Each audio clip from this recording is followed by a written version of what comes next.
Hello mga kabibigyo, welcome back sa ating pag-uusap at paglabag-labag with evidence. So, totoo nga ba na tumakas na at namataan sa Amerika nag-shopping si Zaldico?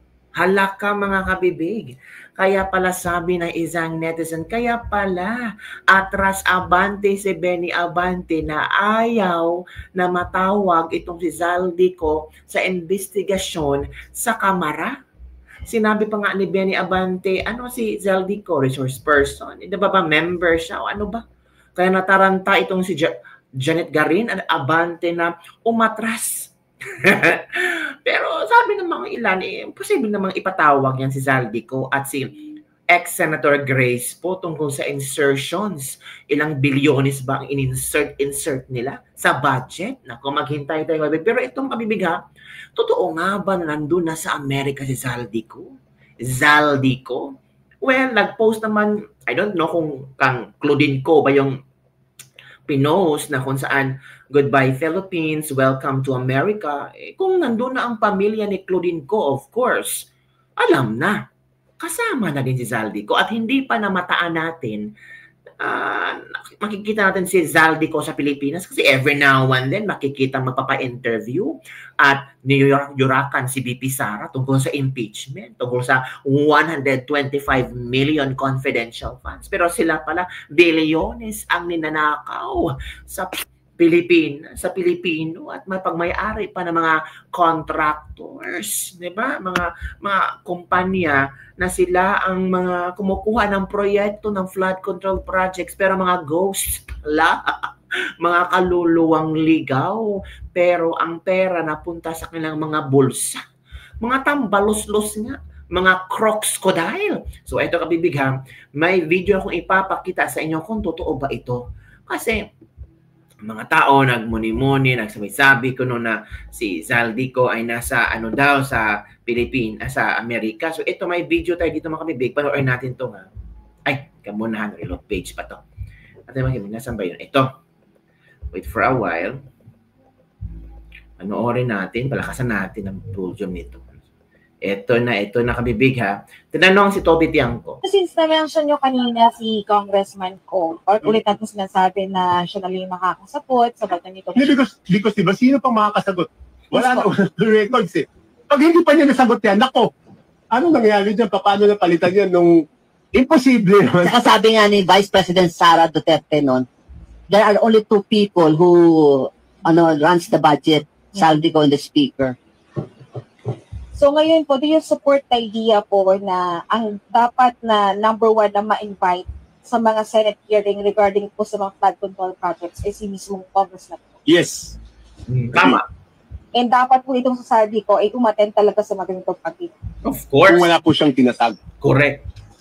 Nagtatago nga sa US. Ay, buti ka pa, alam mo. Although, magkukumpirma kaya na yung Bureau of Immigration. Oo.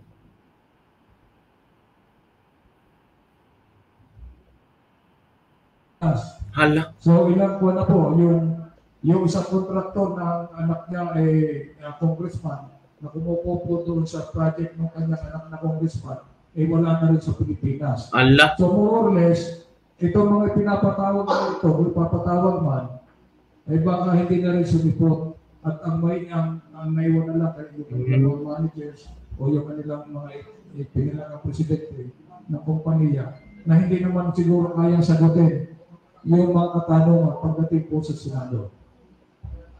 At umiiwas talaga sila. Medyo takot sila ngayon sa Senado. Kaya gusto nila, binubuhay nila yung Quadcom doon sa Kamara. Yung na lang magpatawag sa kanila. Pero yun nga, sabi natin, ay mahirap naman yung dapat ibisigan. Sila pa yung mag-ibisigan sa sarili nila. Are you going to call Congressman Zaldico? I don't know if he's invited, if he's one of the invitees. So kasi nakapokus kami doon sa 15 contractors. Isn't SunWest part of the 15, sir? I'm not sure. It is, sir. If it is a part, then he is invited kung sino man yung may-ari ng SunWest. All right. So, what time is the hearing? Yun, mga kalugod, di ba? Pero since na-mention nyo kanina si Congressman Ko, ulit natin sinasabi na siya na lang yung makakasagot sa batas nito. Because diba, sino pang makakasagot? Wala na records eh. Wala nang ibang sagot, kundi si Zaldigo lang talaga, mga kabibig. Ito, kabibig, ang aking nabasa, mga kabibig. Ang nabasa ko ha. I-share ko sa inyo kung ano ang nabasa ko. Galing ito kay Senator Marcoleta. Naku, kay Senator Marcoleta pa talaga galing. So it means reliable source to, mga kabibig.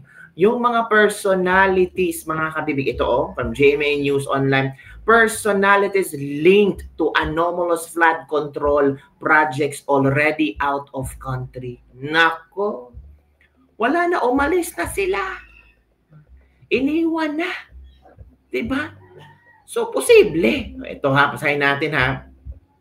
Some personalities linked to anomalous flood control projects already flew out of the country amid the ongoing probe. Senate Blue Ribbon Committee Chairperson Rodante Marcoleta said Wednesday, doon kasi sa mga pagtakas, hindi ko naman sinasabing tumakas na, pero yung mga nagsasabi sa akin, patawarin ko na sila, ay nasa Amerika na talaga yung iba. Agoy!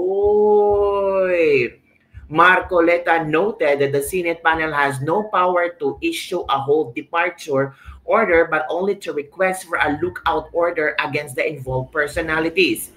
Ang Blue Ribbon naman kasi, wala naman kasing power mag-issue ng whole departure order. Korte lang. Okay. So, kinakailangan naming sundin ang mga proseso. Lookout order lang ang pwede naming i-request. So, gagampanan namin yung task na yan under circumstances. Despite this, Marcoleta stressed that the Senate panel will not just let the personalities linked to anomalous flood control projects skip the hearing. He warned of issuing arrest warrants if they will continue to ignore subpoenas. Potential witness Marcoleta also said that someone has expressed interest in identifying lawmakers and Department of Public Works and Highways officials who are involved in anomalous flood control projects. Meron nang lumalapit na gustong gawin. Medyo nag-aalangan nga lang sapagkat merong threat sa buhay nila. Actually, may note na ganon. Sabi niya, gusto ko na sanang itama lahat ng ito. Nangangamba lang ako sa buhay naming mag-anak. Believing that contractors are not the most guilty, Marcoleta said he encouraged them to identify lawmakers and DPWH officials involved in anomalous flood control. In return, Marcoleta said criminal cases will be filed against them and they will only face civil liability. Kung papayag akong na i-dispense lahat ang criminal prosecution, civil liability kayo. You indemnify the government. Bayaran nyo yung pagkakamali nyo. Kung halimbawa defective, ayusin nyo.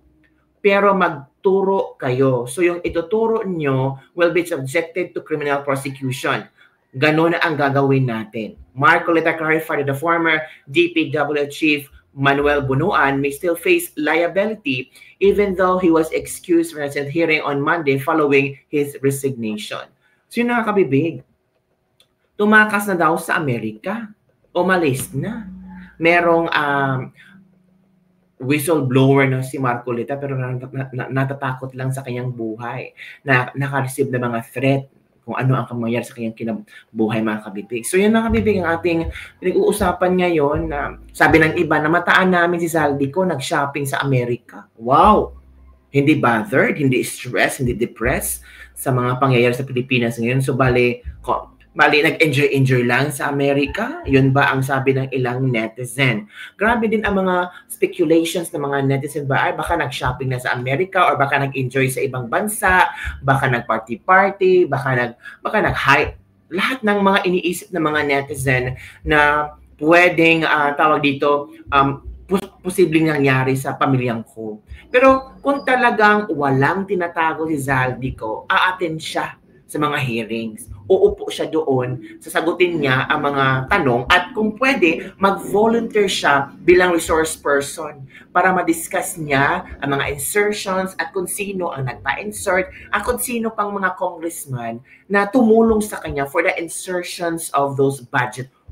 Bilyones ang in-insert, mga kabibig, ha? Imagine. Tapos, nowhere to found si Zaldico. Tapos, ito pa si Abante na hindi daw niya motion na kailangan umatin si Zaldico. Ano ba si Zaldico? Ano ba? Resource person ba siya? Ay, naku, ang daming mga dramahan ni Benny Abante. Kaya yung ibang tao makakasabot itong si Benny Abante. Ay, naku, mga kabibig. Mga tao talaga kung ano-ano mga iniisip niya. So, yun lang muna, kabibig, ang ating Bitis Lebak-Lebak for today. Nandun na ba si Zaldico sa Amerika at namataang nag-shopping? Nako. Ay, grabe. Lang kabibig, don't forget to like, subscribe, and share this video. Bye everyone. See you next time.